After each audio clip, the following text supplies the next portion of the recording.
So anyways, it isn't the case that highly intelligent people lack social skills. It is the case that we're very motivated to look at the deficits of highly intelligent people because it's so annoying that they exist. You know, look, when I taught at Harvard, I used to have some of the undergraduates over for lunch or dinner, not nearly as often as I would have liked to or should have. My experience with the Harvard undergraduates was that, and they're very highly selected on the basis of general cognitive ability, by the way, although that's not the only means of selection, even though it perhaps should be, because that would be more fair than what's being done currently. That isn't to say that that would be optimal, because conscientiousness might be taken into account validly, and so might openness, which is the creativity dimension. If you're going to consider personality, conscientiousness would be at the top of the list.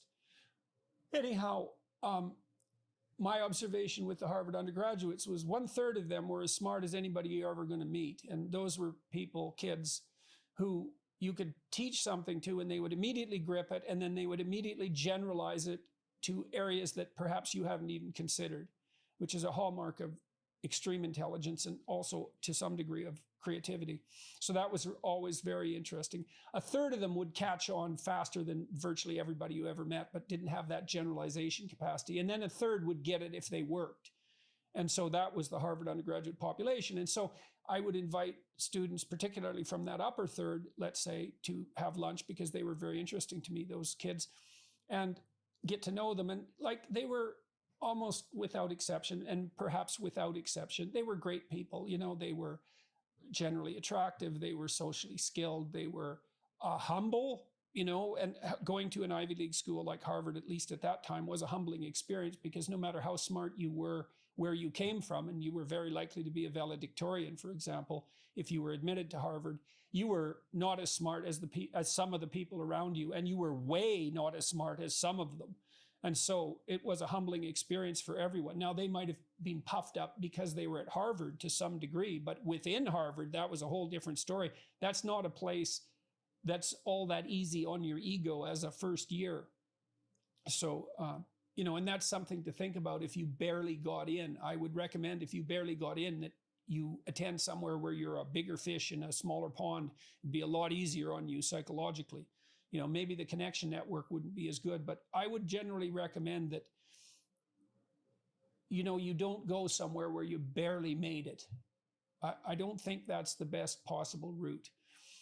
Anyways, these kids in the upper third of the upper, you know, 1/10 of 1 percentile, by no means lacked social skills.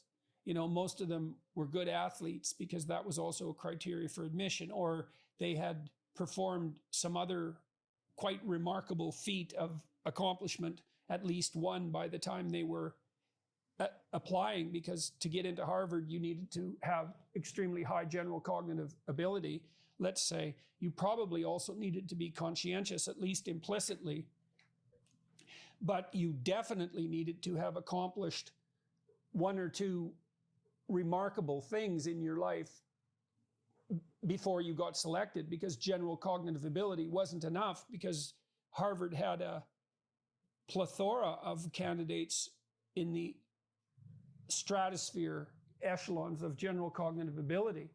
And so, you know, I used to joke with my wife after we had a dinner like this that, you know, we're both primed to want to hate this highly accomplished person who had done so much by the time they were 18. But, you know, on meeting them, you could see exactly why they got to where they were. And that was merit, insofar as that was properly selected for by the selection committee, which at that time was less corrupt than it is now, although not without its corruptions. So, no, wrong. Intelligent people don't lack social skills. A subset of highly intelligent people who are systematizers in their thinking lack social skills. And it's convenient for all the rest of us, insofar as we aren't in those upper echelons of general cognitive ability, to look for the weaknesses of those who are, but I'm afraid the story isn't that comforting. So EQ is not inversely proportional to IQ. Quite the contrary. So, look, think about it. The more complicated the cognitive activity, the better at it people who have high general cognitive ability are. Now, there isn't anything more complicated than reading other people. So why would IQ falter in its prediction of that capability? And then let's think about this a little bit further with regards to convenience. So let's say you're a lawyer or a clinical psychologist or a doctor for that matter. And let's say that you've been selected for that occupation. Well, what's been used to select you? Well, in the case of clinical psychologist, which is probably the most relevant case, although lawyers and doctors also deal with people all the time and need to have a certain degree of emotional intelligence, which, by the way, doesn't exist. It's agreeableness fundamentally in the Big Five pantheon. I think I forgot to finish that thought earlier. In any case, clinical psychologists are selected in large part, although not entirely, well, on the basis of their GRE scores. That's the test used to get into, to screen applicants across universities when they apply to postgraduate clinical psychology programs, which are very, very, very hard to get into. So, which means that the applicant to admission ratio is extremely high.